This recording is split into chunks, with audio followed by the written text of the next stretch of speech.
প্রকৃতি ও জীবন অনুষ্ঠানে আপনাদের সবাইকে স্বাগতম। বাংলাদেশের জীববৈচিত্র্য, প্রকৃতি ও পরিবেশের নানা বিষয় নিয়ে আমাদের এই অনুষ্ঠান প্রকৃতি ও জীবন। আমাদের জীবন আর প্রকৃতি একে অপরের সাথে গভীরভাবে জড়িত। এর নদ নদী, জলবায়ু, গাছপালা, প্রাণী, আমাদের সাথে এদের সম্পর্ক, সচেতনতা ও করণীয় তুলে ধরতে আমাদের এই অনুষ্ঠান।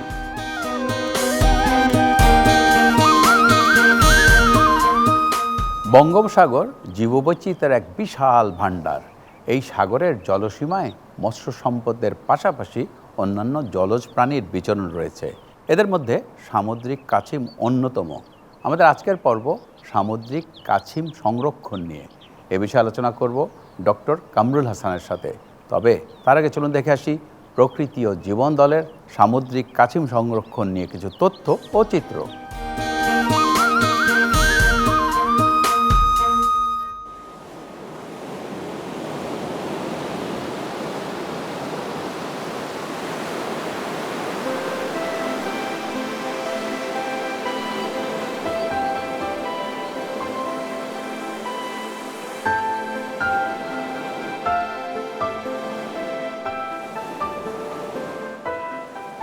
জীববৈচিত্র্যে সমৃদ্ধ বাংলাদেশের গুরুত্বপূর্ণ অংশ সামুদ্রিক জীববৈচিত্র্য। এগুলো শুধু সমুদ্রের শোভা নয়, বরং পরিবেশগত ভারসাম্য রক্ষায় অত্যন্ত গুরুত্বপূর্ণ ভূমিকা পালন করে।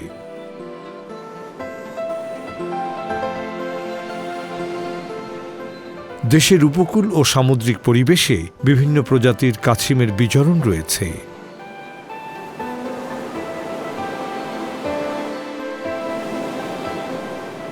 কিন্তু ক্রমবর্ধমান পরিবেশগত চাপ ও মানবসৃষ্ট হুমকির কারণে এগুলোর অস্তিত্ব আজ সংকটাপন্ন।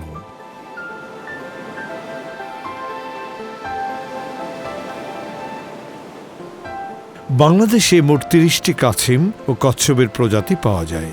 এর মধ্যে সামুদ্রিক কাছিম ৫ প্রজাতি। এগুলো হল অলিভ রিডলে কাছিম, সবুজ সামুদ্রিক কাছিম, বাজঠুঁটি সামুদ্রিক কাছিম, মুগুরমাথা সামুদ্রিক কাছিম এবং লেদারব্যাক সামুদ্রিক কাছিম। এগুলোর মধ্যে অলিভ রিডলে কাছিম এবং সবুজ সামুদ্রিক কাছিম সবচেয়ে বেশি দেখা যায়।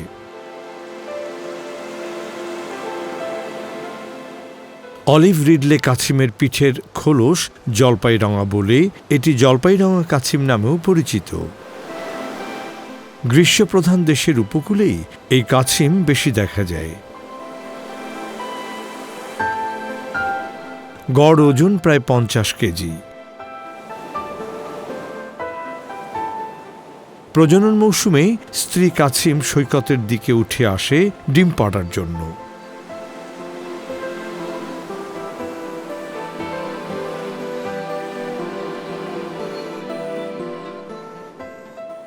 এরা বালি খুঁড়ে বাসা বানায় এবং ডিম পাড়া শেষ হলে বালি চাপা দিয়ে আবার সাগরে ফিরে যায়।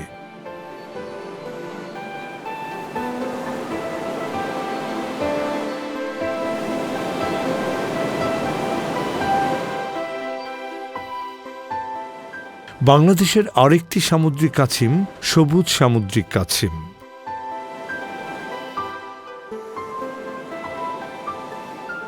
এর ক্যারাপেসের নিচে পাওয়া সবুজ চর্বি এই কাছিমের নামকরণের কারণ।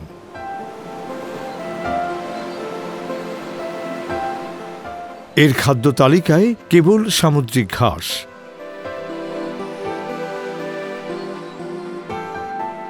এর ক্যারাপেস জলপাই কিংবা কালচে হয়ে থাকে। লেদারব্যাক কাছিম এখন খুবই বিরল।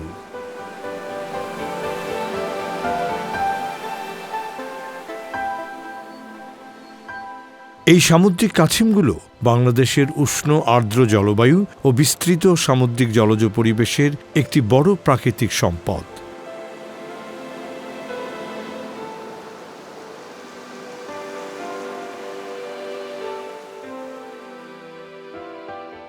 বঙ্গোপসাগরের উপকূলীয় অঞ্চল, বিশেষ করে সুন্দরবন ও কক্সবাজারের সৈকত, সোনাদিয়া দ্বীপ, সেন্ট মার্টিন দ্বীপ ও টেকনাফের উপকূল সামুদ্রিক কাছিমের প্রধান বাসস্থান ও ডিম পাড়ার স্থান।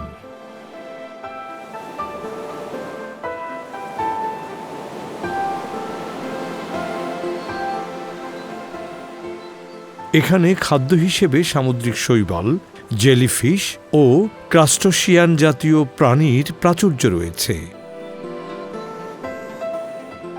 উপকূলীয় বালুময় সৈকত এসব কাছিমের ডিম পাড়ার প্রধান স্থান।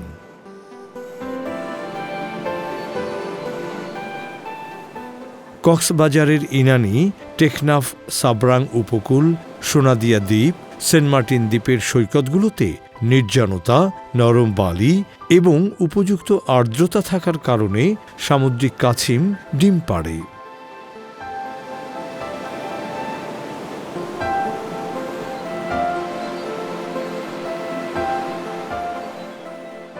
সামুদ্রিক প্রবাল প্রাচীর সমৃদ্ধ এলাকা, বিশেষত সেন্ট মার্টিনের চারপাশে সামুদ্রিক গ্রিন সি টার্টলের গুরুত্বপূর্ণ বিচরণ ভূমি। প্রবাল প্রাচীরে বৈচিত্র্যময় প্রাণীর উপস্থিতি কাছিমের টিকে থাকার জন্য সহায়ক।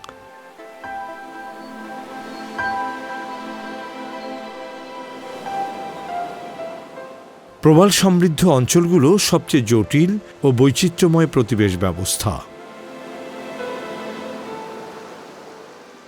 বিভিন্ন প্রজাতির সামুদ্রিক মাছ, শামুক, কাঁকড়া আশ্রয় নেয় প্রবালের খাঁজের ভেতর।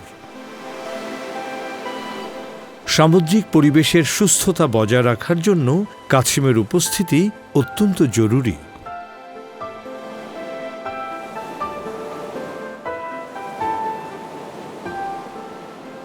সমুদ্রতলের প্রতিবেশের ভারসাম্য রক্ষায় কাছিম গুরুত্বপূর্ণ ভূমিকা পালন করে, যা মাছ ও অন্যান্য সামুদ্রিক প্রাণীর প্রজনন ক্ষেত্র।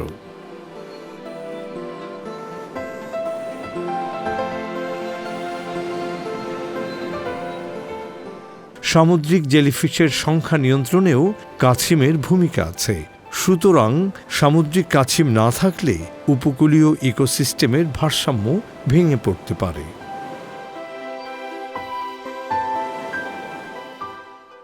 বাংলাদেশের সামুদ্রিক কাছিমের বেশ কিছু হুমকি রয়েছে।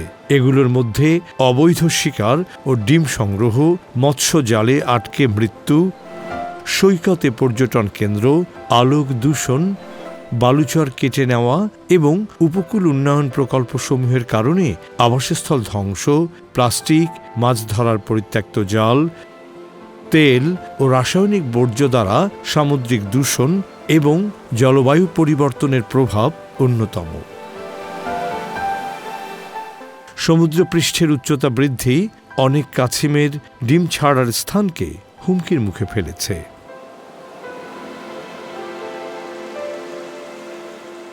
তাই সামুদ্রিক কাছিম সংরক্ষণে বিভিন্ন ধরনের গবেষণা কাজ অত্যন্ত গুরুত্বপূর্ণ হয়ে দাঁড়িয়েছে। বাংলাদেশে বিভিন্ন বিশ্ববিদ্যালয়, সরকারি বেসরকারি সংস্থার সম্মিলিত উদ্যোগে কাছিম নিয়ে বিভিন্ন গবেষণা ও সংরক্ষণমূলক কাজ চলমান আছে। কাছিমের ডিম পাড়ার মৌসুমে মনিটরিং ও হ্যাচিং সাকসেস, স্যাটেলাইট টেলিমেট্রি ব্যবহার করে কাছিমের অভিবাসন পথ শনাক্তকরণ, সৈকতের আবাসস্থল উপযোগিতা মূল্যায়ন, কাছিমের খাদ্যাভ্যাস অনুসন্ধান, মাছ ধরার জালে কাছিম আটকানোর মাত্রা নিয়ে গবেষণা, প্লাস্টিক দূষণের প্রভাব বিশ্লেষণ করা হচ্ছে। এছাড়া কক্সবাজার ও টেকনাফে সামুদ্রিক কচ্ছপ সংরক্ষণ প্রকল্পের মাধ্যমে ডিম সংগ্রহ, হ্যাচারি পরিচালনা ও বাচ্চা কাছিম সমুদ্রে অবমুক্ত করা হয়। পাশাপাশি কমিউনিটি সদস্যদের যুক্ত করে সেন্ট মার্টিন দ্বীপে কাছিম সংরক্ষণে সৈকত পাহারা, নেস্টিং বিচ সুরক্ষা, ডিম রক্ষাকারী দল গঠন করা হয়েছে।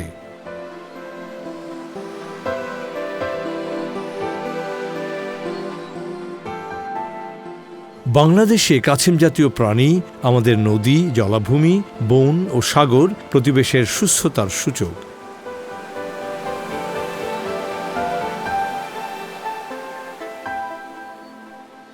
মানবসৃষ্ট চাপ, দূষণ ও অবৈধ বাণিজ্যের কারণে এদের অস্তিত্ব ঝুঁকির মুখে পড়লেও যথাযথ পদক্ষেপ ও সংরক্ষণ উদ্যোগ নিলে এখনও পরিস্থিতি বদলে দেওয়া সম্ভব।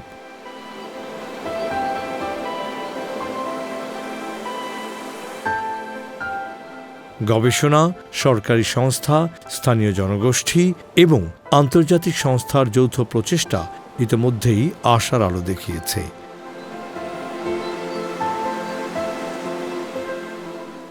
টেকসই পরিকল্পনার মাধ্যমে কাছিম সংরক্ষণ শুধু পরিবেশ রক্ষাই নয়, ভবিষ্যৎ প্রজন্মের জন্য একটি সমৃদ্ধ প্রকৃতি উপহার দেওয়ার দৃঢ় অঙ্গীকার।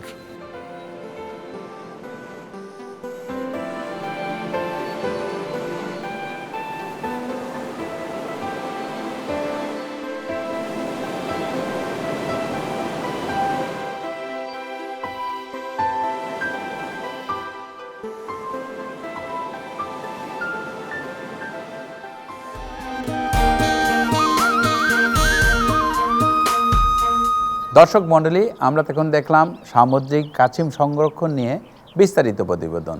এবার কথা বলবো আমাদের আজকের অতিথি ডক্টর কামরুল হাসানের সাথে। কেমন আছেন? জি, ভালো আছি। আপনি কেমন আছেন? আচ্ছা, আমাদের দেশে আমরা তো কাছিম, অনেক ধরনের কাছিমই দেখি, কিন্তু বাংলাদেশের সামুদ্রিক কোন প্রজাতির কাছিম দেখা যায় এবং এই নিয়ে একটু বিস্তারিত বলেন। বাংলাদেশের সামুদ্রিক এলাকায় মোট 5 প্রজাতির কাছিম দেখা যায়। এদের মধ্যে যেটি জলপাইরঙ্গা কাছিম বা অলিভ রিডলি টার্টল, এটাই সচরাচর আমরা দেখে থাকি। এছাড়াও রয়েছে বেশ বড় সাইজের, এবং এছাড়াও রয়েছে গ্রিন টার্টল বা সবুজ কাছিম। এছাড়া বাংলাদেশের সামুদ্রিক এলাকায় হক্সবিল সি টার্টল পাওয়া যায়, লগারহেড পাওয়া যায় এবং লেদার ব্যাক টার্টল এটাও পাওয়া যায়। এই 5টি প্রজাতির মধ্যে শুধুমাত্র জলপাইরঙ্গা কাছিমটাই সচরাচর পাওয়া যায়। এছাড়া যে প্রজাতিগুলো মাঝে মাঝে বাংলাদেশের সামুদ্রিক এলাকায় দেখা যায়। আচ্ছা, এই যে কাছিমগুলো, এরা কিন্তু নানা কারণে বিপন্ন হচ্ছে আমাদের কর্মকাণ্ডে। এই প্রজাতিগুলো কোনগুলো বেশি? আমাদের এখানে যে 5 প্রজাতির কাছিম পাওয়া যায়, এর মধ্যে লগারহেড কাছিম, এটি আসলে ডাটা ডেফিসিয়েন্ট, এটার সম্পর্কে বিস্তারিত তথ্য আমাদের নেই। এছাড়া যে 3টা টার্টল, গ্রিন টার্টল, হক্সবিল টার্টল এবং লেদারব্যাক টার্টল, এই 3টি প্রজাতি হচ্ছে মহাবিপন্নর তালিকায় আছে। আমাদের যে জলপাইরঙ্গার কাছিম, এটি আসলে ভালনারেবল বা সংকটাপন্ন প্রজাতি।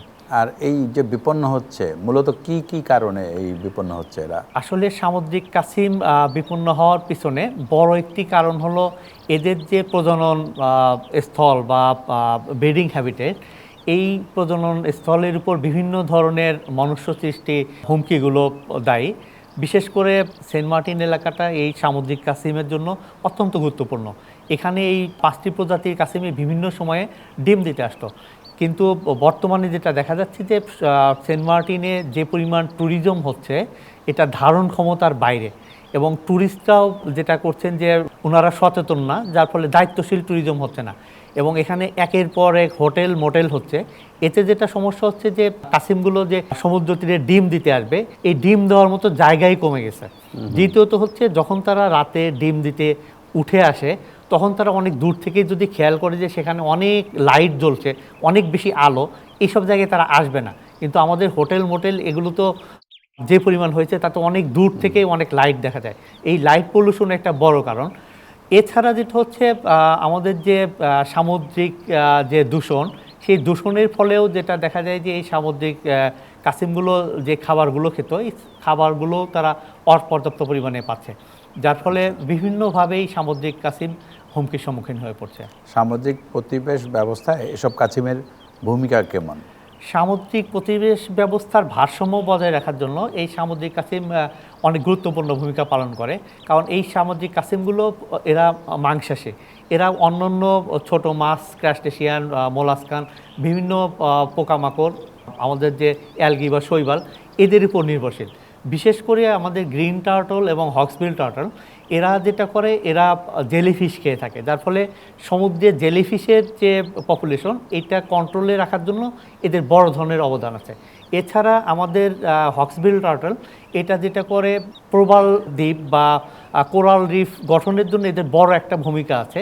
বিশেষ করে সেন্ট মার্টিনের ক্ষেত্রে আমি বলবো, সেন্ট মার্টিনের আশপাশ থেকে তারা স্পঞ্জ খেয়ে থাকে, এদের প্রধান খাবার স্পঞ্জ। তো স্পঞ্জ যদি বেশি পরিমাণে হয় তাহলে যেটা হয়, এরা কোরাল রিফের জায়গাগুলো দখল করে ফেলে, যার ফলে কোরাল রিফ আর বিস্তার লাভ করতে পারে না। যার ফলে কোরাল রিফ যদি বিস্তার বা এদের স্বাভাবিক পর্যায়ে রাখতে হয় তাহলে এই কচ্ছপ থাকতে হবে। কচ্ছপ কাছিম যদি না থাকে তাহলে দেখা যাবে কোরাল রিফের বিস্তারও হচ্ছে না। এবং সামগ্রিকভাবে বলতে গেলে যে তারা যেহেতু মাইগ্রেটরি, তারা ব্রিডিং সিজনে অনেক পথ পাড়ি দিয়ে তারা তাদের উপযোগী স্থানে গিয়ে তারা ডিম দেয়, যার ফলে এই মাইগ্রেশনের সময় অনেক অ্যালগি থেকে শুরু করে অনেক ক্রাস্টেশিয়ান, মোলাস্কান তাদের শেলের সাথে লেগে থাকে এবং সমুদ্রের একটা জায়গা থেকে আরেকটা জায়গায় গিয়ে বংশ বিস্তারের সুযোগ পায়। এবং অনেক সময় দেখা যায় যে সমুদ্রের ছোট ছোট মাছগুলো এদের কাছে শেল্টার নেয়, যখন অন্যান্য প্রিডেটরি ফিশ এসে তাদেরকে খাওয়ার চেষ্টা করে তারা তখন এই টার্টলকে ঢাল হিসেবে ব্যবহার করে, যার ফলে এদের ছোট মাছ রক্ষার জন্য এদের ভূমিকা অপরিসীম। স্বাভাবিকভাবেই বলতে গেলে সমুদ্রের প্রতিবেশ সুস্থতা রাখতে হয়, তাহলে কচ্ছপ কাছিমের গুরুত্ব অপরিসীম। আমাদের দেশে সামুদ্রিক কাছিম সংরক্ষণে কী ধরনের গবেষণা হচ্ছে? কিছু গবেষণা হয়েছে এদের আবাসস্থলের উপর কী ধরনের হুমকি আছে এগুলো নিয়ে। সম্প্রতি এই কাছিমে স্যাটেলাইট ট্র্যাকার যোগ করে দিয়েছে। এতে যেটা হচ্ছে যে তারা কত দূর আসলে যাচ্ছে, মাইগ্রেশনটা কোন রুট দিয়ে হচ্ছে, তাদের ফরেজিং হ্যাবিটেট কোথায়, এদের কত সময় পর পর, কয় বছর পর পর তারা আবার ব্রিডিং গ্রাউন্ডে ফিরে আসছে, বিস্তারিত তথ্য পাওয়া যাচ্ছে। 2010 থেকে শুরু করে 2021-এর মধ্যে মোট 21টি কাছিমে স্যাটেলাইট ট্র্যাকার যুক্ত করেছে। এর মধ্যে 2টি গ্রিন টার্টল এবং 19টি অলিভ রিডলি টার্টল। আচ্ছা, সামুদ্রিক কাছিম সংরক্ষণে কী ধরনের উদ্যোগ নেওয়া প্রয়োজন বলে আপনি মনে করেন? সামুদ্রিক কাছিম সংরক্ষণের জন্য আমাদের প্রথমেই যেটা করতে হবে, এই কাছিমগুলোর যে প্রজনন স্থল যেগুলো, বিশেষ করে আমাদের সেন্ট মার্টিন আইল্যান্ড, আমাদের শাহপরি আইল্যান্ড, সোনাদিয়া আইল্যান্ড সহ অন্যান্য সুন্দরবনের কিছু আইল্যান্ড এবং কোস্ট সহ যে এলাকাগুলো আছে, এই এলাকাতে তাদের ব্রিডিং টাইমে, বিশেষ করে শীতকালে, এরা যাতে ব্রিডিং গ্রাউন্ডে এসে কোনো ধরনের অসুবিধার সম্মুখীন না হয়, এদের ব্রিডিং গ্রাউন্ড যাতে ঠিক থাকে এজন্য কাজ করতে হবে। বিশেষ করে ট্যুরিজম, এই সময়ে ট্যুরিজমটা কন্ট্রোল করা, ট্যুরিস্ট কোম্পানি যারা আছে তাদেরকে মোটিভেট করার দরকার আছে। ট্যুরিস্ট হিসেবে যারা যাচ্ছেন তারাও যদি সচেতন হন, যে তারা যদি রেসপন্সিবল হন ট্যুরিজমের ক্ষেত্রে, তাহলে তাদের ব্রিডিং সাইটগুলো রক্ষা পাবে। দ্বিতীয়ত হচ্ছে, অনেক টার্টলের ক্ষেত্রে আমরা ডাটা ডেফিসিয়েন্ট এবং বিস্তারিত জানি না, যার ফলে টার্টলের ইকোলজি নিয়ে যে রিসার্চ করার, এটা আসলে জোর দিতে হবে। এই ধরনের ইনফরমেশনগুলো যখন আমরা পাবো, এবং যদি আমরা দেখি যে সেন্ট মার্টিনের মতো জায়গা এর ব্রিডিংয়ের জন্য খুবই ক্রুশিয়াল, 5টা স্পিসিস সেখানে ব্রিড করার জন্য একসময় আসতো, যার ফলে সেন্ট মার্টিন আইল্যান্ডের ব্রিডিং গ্রাউন্ডটা যদি প্রোটেক্ট করা যায় তাহলে টার্টল কনজারভেশনে অনেক ভালো কাজ হবে। জলবায়ুর যে পরিবর্তন হচ্ছে তার কি প্রভাব পড়ছে এই কাছিমগুলোর উপরে? আসলে জলবায়ু পরিবর্তন আসলে বিশ্বব্যাপী হচ্ছে, এবং জলবায়ু পরিবর্তন একটু গ্র্যাজুয়াল প্রসেস, এটা আস্তে আস্তে হবে। এবং আমাদের যে কাছিমগুলো আছে এরা যদি কোনো ধরনের ডিস্টারবেন্সের সম্মুখীন না হয় তাহলে এরা প্রাকৃতিকভাবেই তাদেরকে খাপ খাইয়ে নেবে। কিন্তু এই জলবায়ু পরিবর্তনের যে প্রভাব, হয়তো তাদের যে ব্রিডিং টাইম হয় এগিয়ে যাচ্ছে অথবা পিছিয়ে যাচ্ছে, এবং এই সময়ে এসে যদি তারা তাদের ব্রিডিং গ্রাউন্ডেও বড় একটা বাধার সম্মুখীন হয়, যেখানে সে ডিম দিতে আসতো প্রতি বছর, সেখানে এসে যদি ডিম দেওয়ার মতো জায়গা না পায় তাহলে সে ডিম দিতে কোথায় যাবে? যার ফলে এই জলবায়ুর প্রভাবটা মোকাবেলা করার জন্য আমাদের এখান থেকে আমরা যতটুকু করতে পারি, যে আমাদের তাদের ব্রিডিং গ্রাউন্ডটা যদি আমরা ঠিকমতো প্রোটেকশন দিয়ে রাখতে পারি, পলিউশন যদি কমাই, তাহলে প্রাকৃতিকভাবেই এই কাছিমগুলো তাদেরকে খাপ খাইয়ে নেবে জলবায়ু পরিবর্তনের সাথে। অনেক ধন্যবাদ, অনেক কিছু জানা গেল আপনার কাছ থেকে। আপনাকে ধন্যবাদ। দর্শক মণ্ডলী, প্রকৃতি ও জীবন অনুষ্ঠানের এবারের সেগমেন্টটি হচ্ছে আপনি জানেন কি। চলুন জানা যাক সামুদ্রিক কাছিম সংরক্ষণ নিয়ে কিছু তথ্য। আপনি জানেন কি, সামুদ্রিক কাছিম 20 কোটি বছরেরও বেশি সময় ধরে পৃথিবীতে টিকে রয়েছে। বর্তমানে পৃথিবীতে 7 প্রজাতির সামুদ্রিক কাছিম টিকে রয়েছে, যার মধ্যে 6টি বিপন্ন। বাংলাদেশের হক্সবিল সি টার্টল পৃথিবীব্যাপী মহাবিপন্ন সামুদ্রিক কাছিমের একটি প্রজাতি। 1959 সালে প্রতিষ্ঠিত সি টার্টল কনজারভেন্সি বিশ্বের প্রাচীনতম সামুদ্রিক কাছিম গবেষণা এবং সংরক্ষণ সংস্থা। প্রতি বছর 23শে মে বিশ্ব কাছিম দিবস পালিত হয়। শুধু দর্শক, বিভিন্ন সংকটের কারণে সামুদ্রিক কাছিমের সংখ্যা দিন দিন কমে যাচ্ছে। বিপন্ন অবস্থায় আছে বেশ কিছু প্রজাতির সামুদ্রিক কাছিম। তাই সামুদ্রিক কাছিম সংরক্ষণে দ্রুত কার্যকর পদক্ষেপ নেওয়া প্রয়োজন। সুন্দর প্রকৃতিতে গড়ি সুস্থ জীবন, এ আশা নিয়ে শেষ করছি আজকের অনুষ্ঠান।